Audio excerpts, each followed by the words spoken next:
pourquoi la bourse a fortement chuté hier? C'est la réponse à laquelle on va essayer de répondre dans cette vidéo et surtout ce qui nous intéresse, quelles sont les opportunités qui pourraient être intéressantes actuellement. Notamment, on va parler de Microsoft qui de plus en plus, c'est une entreprise qui se rapproche de niveaux de valorisation très sympathiques.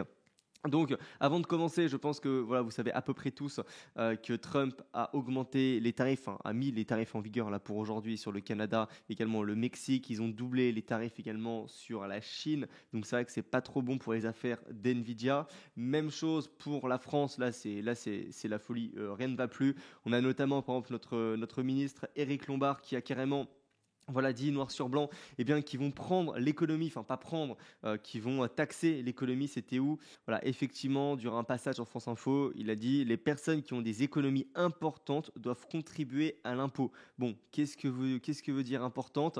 Et ils l'ont bien dit, c'est ce que nous envisageons. Et pareil, je vous mets un passage, ça m'a bien fait rigoler, la vidéo de Victor Ferry. Faudrait-il utiliser l'épargne des Français?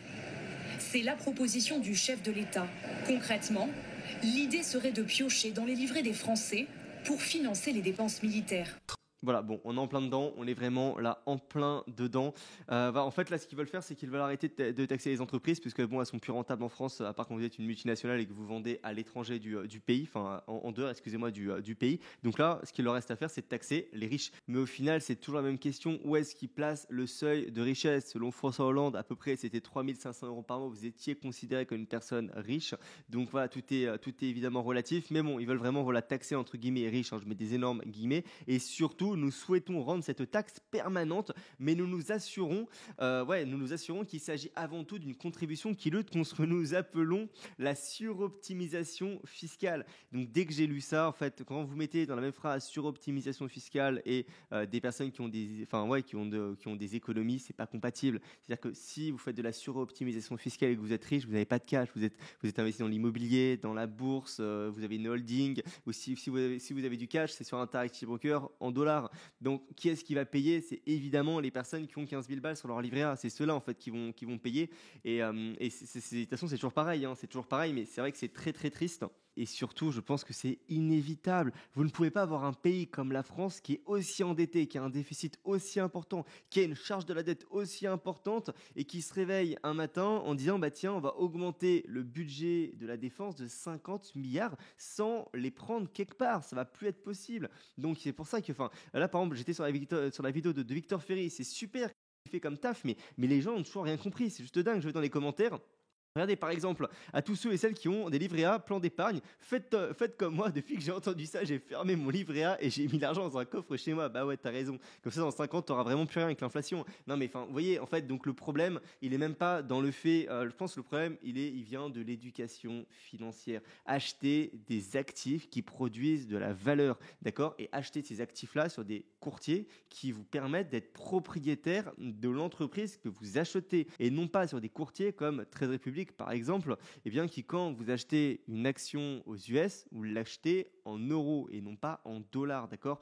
Donc vraiment voilà, mais bon, ça c'est une petite parenthèse. Sur cette chaîne, nous on s'occupe uniquement des valorisations et des analyses d'entreprises. Mais bon, je pense que c'est quand même important de remettre un petit peu de contexte dès le départ, puisque effectivement, là, vous allez le voir, les marchés ont baissé, mais le risque n'est pas d'investir en bourse. Le risque, il n'est de pas investir en bourse, il est de rester comme ça, avec votre épargne qui est finalement qui se fait ronger au fur et à mesure par l'inflation et par toutes les décisions catastrophiques de tous les politiciens.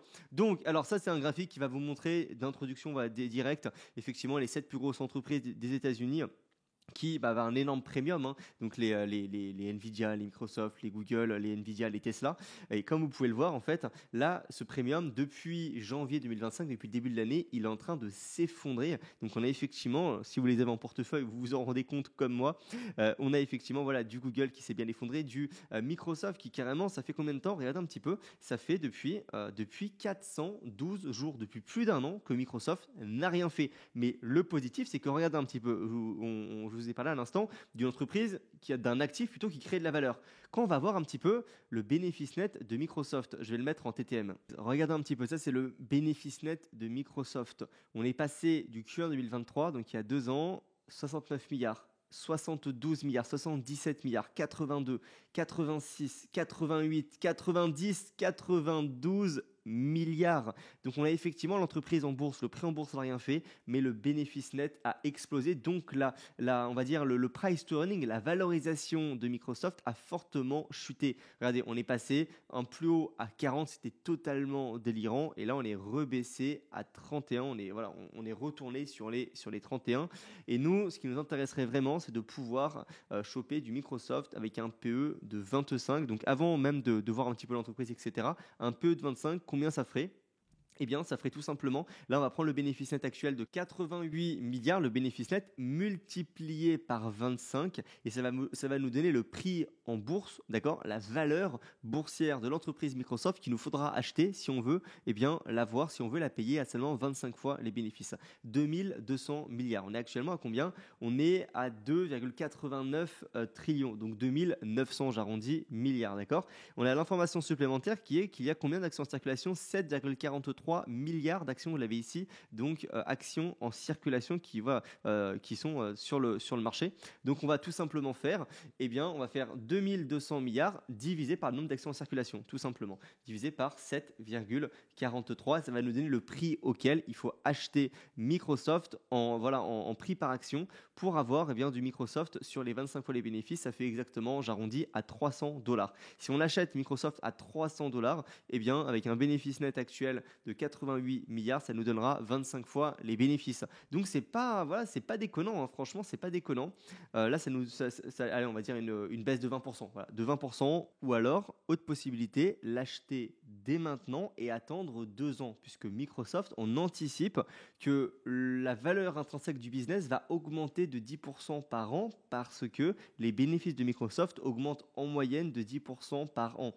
C'est-à-dire que là, actuellement, soit vous attendez aujourd'hui que le prix du business baisse de 20%, ou alors vous l'achetez aujourd'hui au prix actuel et vous attendez finalement 2 ans que la valeur du business augmente de 10% par an, donc de 20%. Donc vous aurez finalement le même prix, et c'est pour ça que vous avez un forward PE prévu pour 2026/2027 de 25-26, puisque effectivement, d'ici 2 ans, si le bénéfice net continue sur sa lancée, vous aurez un forward PE de 25, parce que l'entreprise aura créé comme ça 20% de valeur en plus. Et là d'ailleurs, les marchés sont bien partis pour de nouveau bien baisser aujourd'hui. On est déjà à moins 0,35. Sur Nvidia, on est quasiment à moins 2%. Sur Microsoft, on est à moins 1,35%. Les puts que j'avais vendus avant-hier, vous voyez, en fait, moi j'avais vendu 2 puts sur Nvidia sur les 100.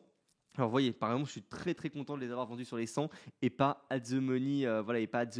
Et c'est pour ça que vraiment, les puts, je le répéterai jamais assez, mais vendez des puts qui vous fassent acquérir potentiellement l'action de l'entreprise sur un prix qui vous intéresse, et non pas.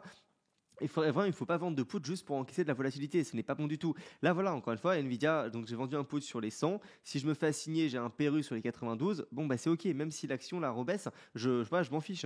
Et donc là, mon put, je l'avais vendu à 8,45, il avait bien baissé sur les 7, donc j'étais en plus-value de 200. Et donc là, on a de nouveau réaugmenté, et là je suis en moins-value de 243, mais qui a les chances de toute façon, quoi qu'il arrive, j'empoche ma prime. Et vous voyez, si je descends par exemple, ok, j'ai mis la mise en page. Donc là ici, je zoome un petit peu pour que vous voyez. Donc effectivement, la Nvidia, à l'échéance, d'accord, si on reste au prix actuel, c'est-à-dire sur les 112, je prends $2,000, enfin 1900. Si on baisse de 10% sur les 100, je prends également $1,900. Et si par contre, on baisse de moins 20%, donc on clôture sur les 89, dollars, là je commence à perdre $161. Et j'aurai les 100 actions, enfin les 200 actions en portefeuille, parce que j'ai vendu 2 contrats. Donc voilà, moi c'est vraiment quelque chose qui me va totalement, et je suis vraiment très à l'aise avec ça. Et c'est vrai que là, actuellement, avec les niveaux de valorisation actuels, je ne vais pas de nouveau renforcer. C'est-à-dire que là, j'ai mon call de très long terme dans Google qui me met une belle exposition en plus que j'ai acheté avant-hier. J'ai mes 2 puts sur Nvidia, j'ai mon put sur Lendbridge et j'ai mes actions en direct que j'ai achetées sur Lendbridge, et ça me suffit largement. Et c'est tout. C'est vraiment encore une fois la puissance des options. C'est que concrètement, si les marchés baissent, je me fais assigner à 92 sur Nvidia et j'ai mon call sur Google qui va en prendre un coup, mais qui m'a coûté entre guillemets que $3,000 pour avoir un effet de levier de quasiment 3,5. Donc c'est parfait. Je vais pouvoir vraiment renforcer avec des actions en direct ou avec un autre call, comme je le disais précédemment, donc qui va être deep in the money. Et par contre, si ça augmente, bah, j'ai mes primes sur l'Enbridge, sur Nvidia qui me rapportent à peu près 2500. J'ai également mes actions sur l'Enbridge qui vont bien me rapporter. Et j'ai surtout mon call sur Google qui va me permettre d'avoir une exposition de 8000 et qui, plus ça va augmenter, plus mon exposition va augmenter avec le call que j'ai acheté. Donc voilà un petit peu pour vous faire la synthèse. Et par contre, si on continue de baisser, puisque c'est vrai qu'actuellement, je vous avais déjà fait une énorme vidéo et bien sûr les niveaux de valorisation là, actuels avec les études de Morgan Stanley, etc. Enfin, excusez-moi, de la JP Morgan, pas du tout Morgan Stanley. Et c'est vrai que la conclusion, c'est qu'on était mais extrêmement cher. Et avec les niveaux actuels là, donc du price to earning, actuellement du S&P 500, eh bien, de manière statistique, si on va sur one year, enfin sur les années, donc on va voir sur l'année en cours. Et si on prend à chaque fois quand le S&P 500, eh bien, il a par exemple un PE de 21, on a quand même la majorité des rendements qui sont négatifs. On est plus proche des moins 20% que des plus 20% ou plus 40%. Et sur 5 ans, on est quand même rarement sur les 20% de plus-value. On est quand même à peu près tout le temps sur du 0%, sur du flat, sur un retour annualisé de 5 ans. Donc il faut vraiment se préparer à potentiellement avoir des marchés qui sont beaucoup plus volatiles, des marchés qui fluctuent beaucoup plus. Ce qu'on a eu sur les 2 dernières années, c'était juste incroyable. Je pense qu'on a tous gagné énormément d'argent voilà, en bourse. On portefeuille il a explosé, etc. Mais c'est pas normal. Donc là, c'est totalement normal et justement, c'est totalement sain qu'on ait cette correction. Et donc, il faut vraiment le voir comme une opportunité. Donc là, si vous ne vous êtes pas encore positionné sur des actions, des options, eh bien, songez déjà à faire un petit DCA ou à augmenter le DCA que vous pouvez faire sur des entreprises bien spécifiques que vous connaissez. Et par contre, si les marchés baissent, voilà, notamment par exemple, c'est vrai que si on a du Microsoft là qui baisse de 10%, je vais rentrer directement avec des actions en direct. Voilà, je vais rentrer directement. Et si on a du Microsoft qui baisse de 20%, je vais certainement prendre un call deep in the money. Mais encore une fois, je vous tiendrai au courant. Et souvenez-vous toujours que quand les marchés baissent, la majorité des investisseurs ne perdent pas d'argent parce qu'ils investissent ou parce qu'ils choisissent de mauvaises actions, mais ont plutôt un manque à gagner parce qu'ils ne sont pas assez préparés, ils n'ont pas assez confiance en eux pour y aller franco, pour acheter des belles entreprises quand vraiment quand vraiment les marchés baissent. Donc il est tout là le problème et là-dessus je peux encore une fois vous encourager. Là on va certainement rentrer dans une période encore une fois avec plus de volatilité, à vraiment faites le taf de votre côté. Vous ne pourrez plus vous satisfaire de vidéos d'analyse sur YouTube quand il s'agira de commencer à mettre 10% de votre portefeuille sur une seule action. Hop là voilà, ça sera plus qu'entre vous et vous-même. Donc c'est pour ça que c'est super important de faire le taf avant. Alors pour ce qui est maintenant on va dire des possibilités, bon après on n'est pas des devins, mais c'est vrai qu'actuellement on a quand même un truc qui est historique. Donald Trump il a toujours été pro marché et là le fait de mettre autant de droits de douane et de les mettre et d'aller doubler sur la Chine, etc., on a tout un contexte qui fait que les marchés peuvent vraiment continuer à baisser et ça n'a rien à voir avec ce qu'on avait eu précédemment, notamment la dernière petite baisse ou même en août. Par exemple en août, qu'est-ce qu'on a vu finalement? On avait la volatilité qui avait explosé, mais on n'avait pas un président qui ouvertement disait qu'ils allaient surtaxer le Canada parce que là également, regardez un petit peu, je vais sur Bloomberg et selon pas mal d'études, effectivement, les taxes, enfin les tarifs vont nous créer un lag du Q1 2025, allez, on va dire au Q1 2026. Pendant une année, on va avoir le PIB qui ne va rien faire à cause justement à cause du lag. Et c'est pour ça également qu'on a eu la Fed donc d'Atlanta avec ils ont un modèle assez connu qui a anticipé instantanément. Enfin, c'est mis à jour en continu et un quarter qui serait négatif sur le PIB. Et ça, je peux vous garantir qu'en termes de bénéfices, ça pourrait faire très très mal sur les marchés. Alors j'étais sur Webtoon et là on est déjà à moins 0,83 en préouverture. Sur Microsoft, on a moins 1,47. Sur Nvidia, on est bientôt à moins 4% en préouverture. Mais encore une fois, c'est vraiment positif. C'est-à-dire que si les marchés viennent à s'effondrer là, ou viennent à reperdre encore 10%, même 15%, je vous garantis que votre seul problème normalement, ça sera que vous n'aurez pas assez de cash. Et ça, c'est l'une de mes citations préférées de Charlie Munger.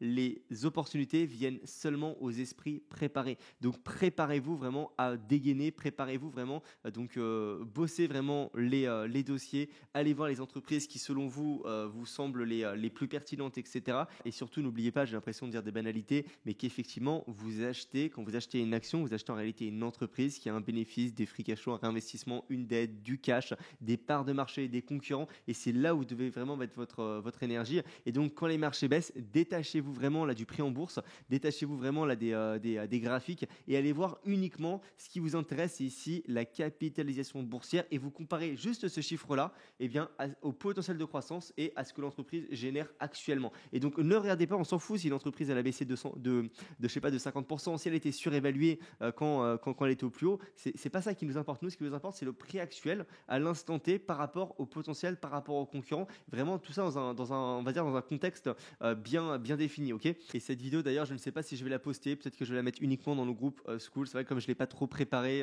j'ai pas délivré énormément de valeur. Mais d'ailleurs, je me suis mis ici puisque la dernière vidéo, je sais que ça fait pas cliquer, ça donne pas envie, ça fait pas trop vendre. Mais faites-moi confiance, allez la voir parce que c'est une masterclass et vous allez vraiment comprendre ce qui se cache derrière les adjusted EBITDA, également les adjusted earning per share et tout ce qui va être impairment du goodwill qui se retrouve dans le compte de résultat et qui peut totalement flinguer votre bénéfice net sur un exercice en cours. Donc vraiment, vous allez pouvoir y voir beaucoup plus clair sur un compte de résultat. Donc je vous encourage à aller voir cette vidéo. Et c'est vrai que c'est là, par exemple, cette vidéo là, si je la mets sur YouTube, ça se trouve, elle va faire plein de vues parce que je vais mettre un titre avec Donald Trump, guerre commerciale ou alors les marchés chutent, etc. Mais c'est pas ça qui vraiment va vous servir sur du long terme en bourse. Ce qui va vous servir sur du long terme, c'est les vidéos comme voilà, c'est celle-ci par exemple. Il y a 5 jours, pareil, elle a fait seulement 1000 vues. Pareil, celle-ci, elle a fait seulement 700 vues. Enfin, c'est ce genre de vidéo qui, normalement, devrait faire le plus de vues. Et parce que c'est ce genre de vidéo qui va vous apporter le plus de valeur. Même chose sur mon groupe School. On est 1000, c'est très bien, mais on pourrait être 3000. Sur ma chaîne YouTube, on est quasiment 6000. Il pourrait y avoir 5000 personnes. C'est juste dingue. Vous avez quand même 5 heures de formation totalement gratuite à un niveau mais super élevé, avec une formation sur les rates, sur les options, sur les rapports annuels, sur les ratios financiers, sur l'introduction à la bourse. C'est ça qui, encore une fois, va vous faire gagner de l'argent. C'est pas des vidéos sur YouTube comme je viens de le faire là aujourd'hui, d'accord. Donc voilà, et puis donc je vous mettrai tout ça en description. Également, si je vous encourage à aller voir à la limite cette vidéo que j'avais fait dernièrement, voilà, celle-ci qui était vraiment super et ça fait quasiment 1 heure et finalement j'analysais vraiment toutes les études, etc., les cap ratios, ce genre de choses et la valorisation dans sa globalité du S&P 500. Donc je vous mettrai ça en description. Le groupe est totalement gratuit pour ceux s'il y en a qui me découvrent avec cette vidéo, parce que oui, voilà, je vais la poster sur YouTube. Donc voilà, écoutez, je vous laisse là-dessus. Merci et on se retrouve à la prochaine. C'était Léo.